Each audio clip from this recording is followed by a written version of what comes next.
Monologue 73, The Cult of Truth and Light, Kingdom 8. Each ministry of the Union of Masters reveals a part of the vision of the kingdom. The ministry of truth is absolutely the most vital aspect of the holy government. For if it becomes corrupt and does not do its job as here instructed, the kingdom will soon be nothing more than just another nation. Whereas many nations have an adversarial legal system of defense versus prosecution, the legal system of the Kingdom of Ukrainia, the hypothetical name of the pluralistic, monotheistic, mistocratic theocracy, will take a very different approach. Rather than defense attorneys and prosecutors or police investigators, there will exist an entirely different group of individuals known as truth seekers. These will be men and women who have no political affiliation, neither any particular order within Urionism as religion, and must in fact consider themselves separate from all religions and members of a path distinct unto themselves.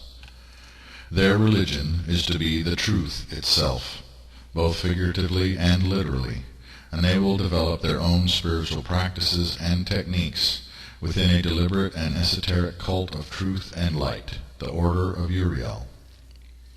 In the times before the rise of the kingdom, they will exist within the faith, and will arise from the faith, and yet when the holy nation is established, they will become something separate and distinct unto themselves. You should never appoint yourself a truth seeker, for such ones will be drawn from every order, handpicked by the leaders of the faith as fully accomplished priests and priestesses in paired couples. When the nation is founded, orphans will eventually renew their ranks, which are adopted, conditioned, and trained to embody a concept of neutrality and self-control.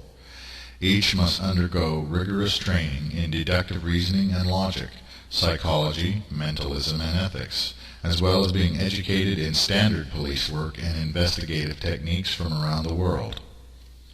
Their esoteric cult will revolve around the strict meditative disciplines that focus the mind and enhance the memory, and which bring forth intuitive gifts. The mystical devotions and liturgy of the cult will ingrain and invest each member with a passionate zeal for truth and the light thereof.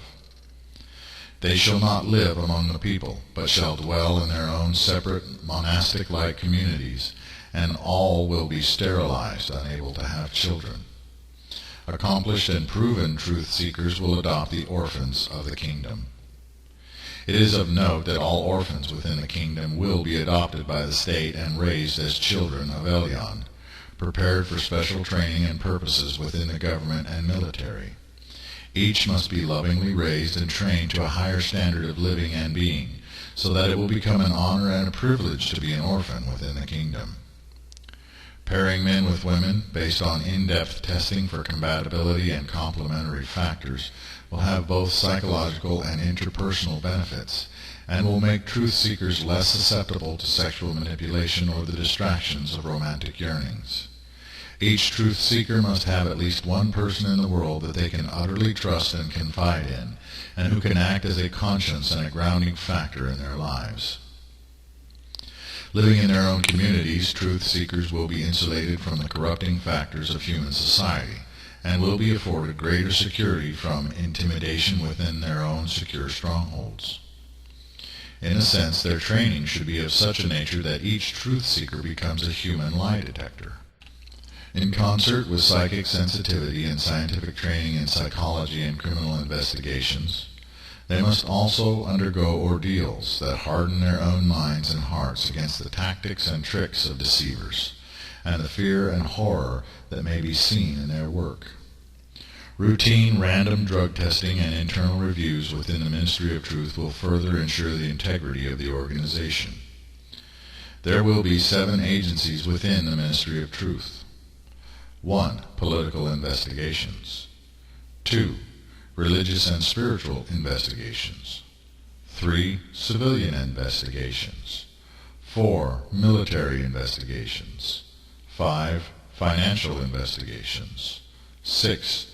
Environmental investigations. 7. Internal investigation and review.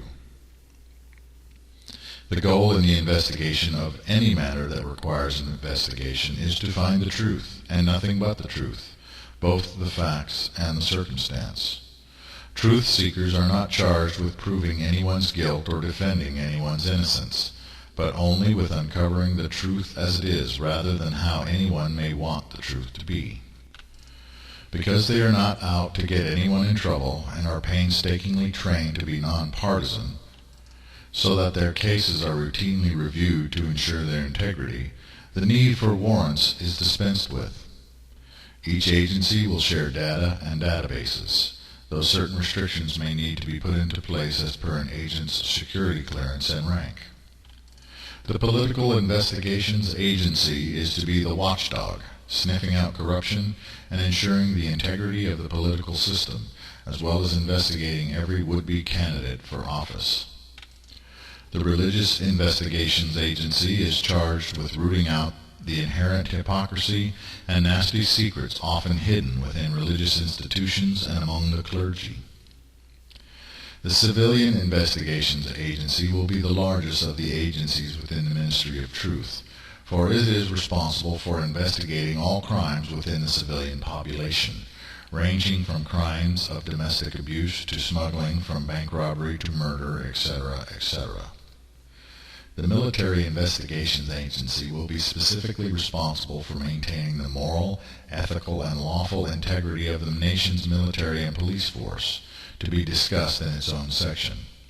Because such investigations may touch upon sensitive areas of national security, they are to be specially bonded and scrutinized more often. The Financial Investigations Agency protects the ethical, moral, and legal integrity of the nation's business and financial institutions by rooting out corruption, illegality, unethical business practices, and, with the Political Investigations Agency, ensuring that businesses' interests do not gain control and undue influence over the government or political figures therein.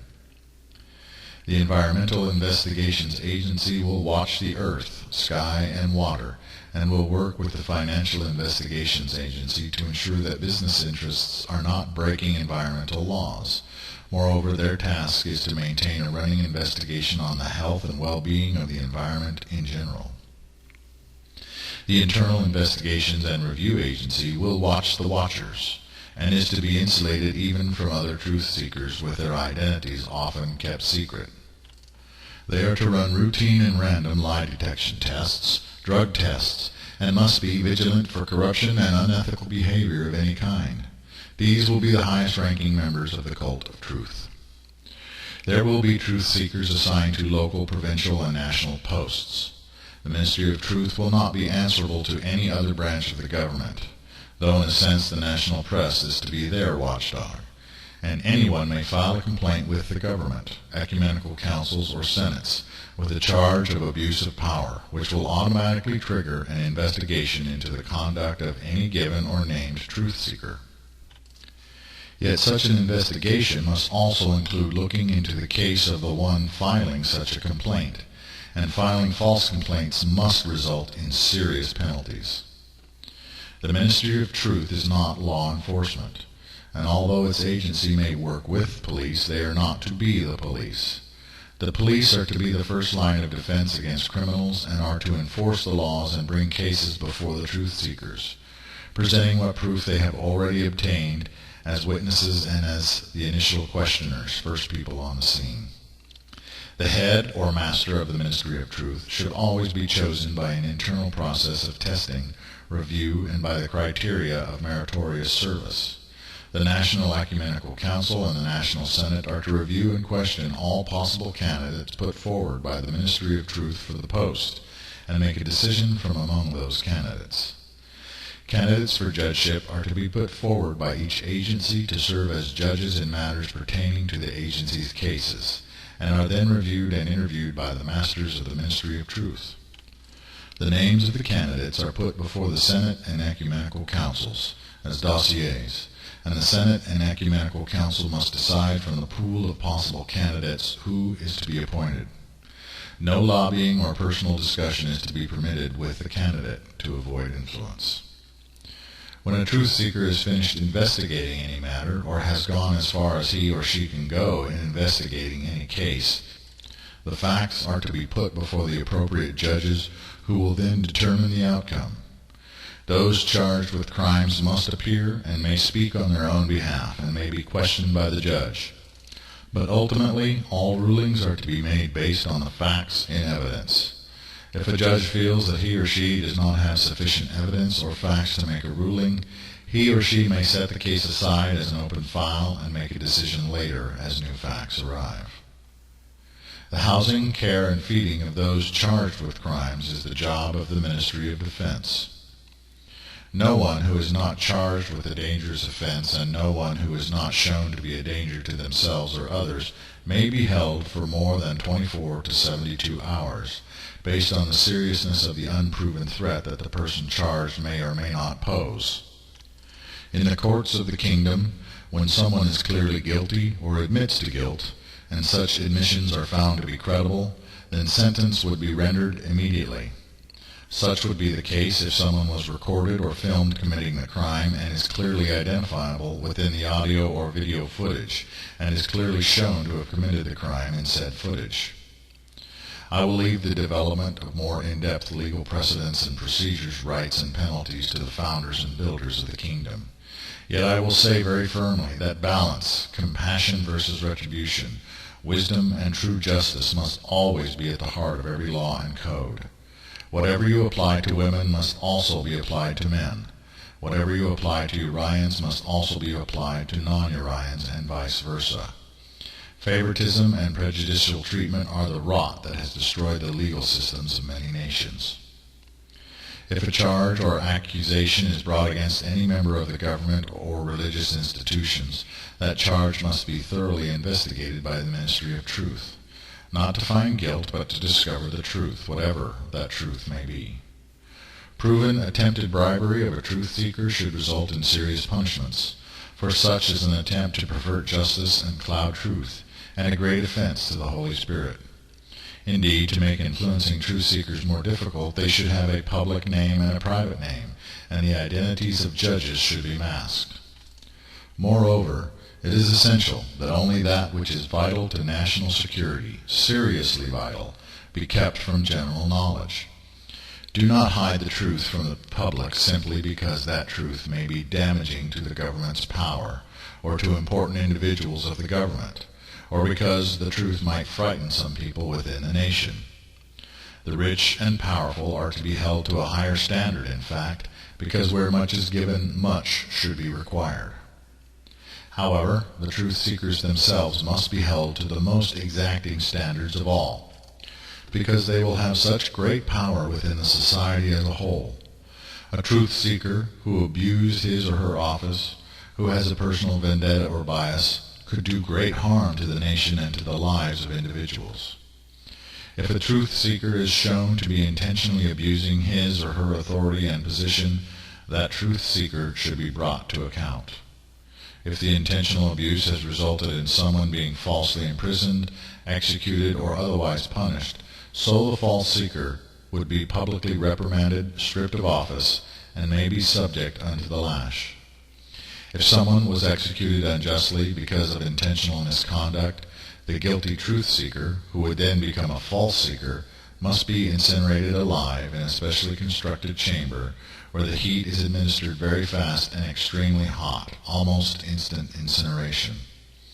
This is done as a severe deterrent, an example to all that the truth is not to be defiled, and that if one is going to live by the light of truth, then that person must be also willing to die in the fire of truth. With great power comes great responsibility, and there should also be great penalties for the abuse of that power. The sword of truth must always cut both ways. The failure of the ministry of truth will be the failure of the nation. If it does not live up to its sacred purpose, nothing else will matter. Yet there will be honest mistakes, and no human being is absolutely perfect. No system of human justice can exist without some flaws and some errors. Do the best that you can to perfect and balance all things over time. I would that the guilty be punished and or reformed, and that the innocent be set at liberty. Let not procedure and technicality prevent true justice. No way exists for me to allay the fears of those who read this section with images of Inquisition and McCarthyism still fresh in the collective memories of mankind. I speak instead to you, O truth-seekers, and say that you alone have the power and the choice to become what is intended, or sink into the depravity and darkness of hellish Inquisition. Upon you rests the hope of this revealing, the very hope of the kingdom to come. If you become cynical and biased, if you are either too lenient or too merciless, then the holy nation will fail. Truth, not guilt or innocence, must be your mandate. The truth must include the facts of circumstance and an abiding concern with true and holy justice, including the elements of compassion and reform contained within God's justice. There can be no justice without truth, and truth is not always as simple as right or wrong, black and white, good or evil. Truth simply is, without concern for the consequences or whom it may offend.